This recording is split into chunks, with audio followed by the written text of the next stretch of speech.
দিবসের গুরুত্বই বা কি, কেনই বা এই দিবসটি পালন করা হয়? জাতিসংঘের কৃষি এবং খাদ্য বিষয়ক সংস্থানের প্রভাষক মাইক্রোবায়োলজিস্ট ন্যাশনাল পাবলিক হেলথ বিভাগ হবিগঞ্জ কৃষি বিশ্ববিদ্যালয়।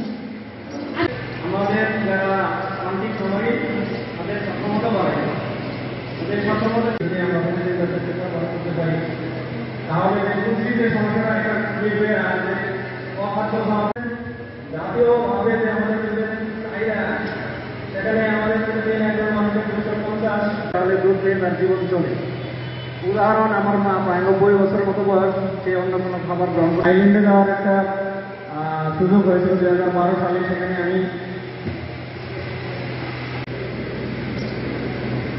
আরো উপস্থিত আছেন জেলা পর্যায়ে। দ্বিতীয়ত, এই দুগ্ধদান এবং দুগ্ধ পণ্যের পিছনে লুকিয়ে এইটার উদ্দেশ্য কি?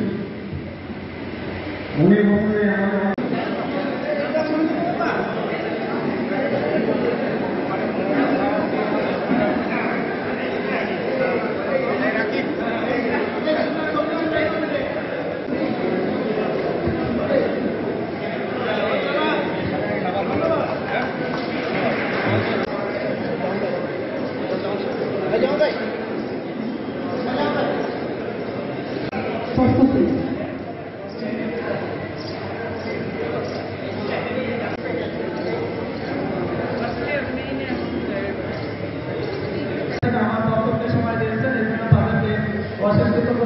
বিশেষ করে এই ভেনু যার দায়িত্বে আমাদের পরিসরে বার্ধক্যে শৈশবের বার্ধক্যে এটা অপরিসীম, এটা এতে ভিটামিন ডি এবং যে মিনারেল আছে সেটা আমাদের শরীর গঠনে বুদ্ধি বিকাশে সহায়তা আমাদের খামারিদের। তবে আমাদের বাজারজাতকরণটা একটু সহজ করতে হবে, তাহলে কিন্তু আমাদের খামার কাছে জন্মে যা উপকরণ দরকার সব কিছু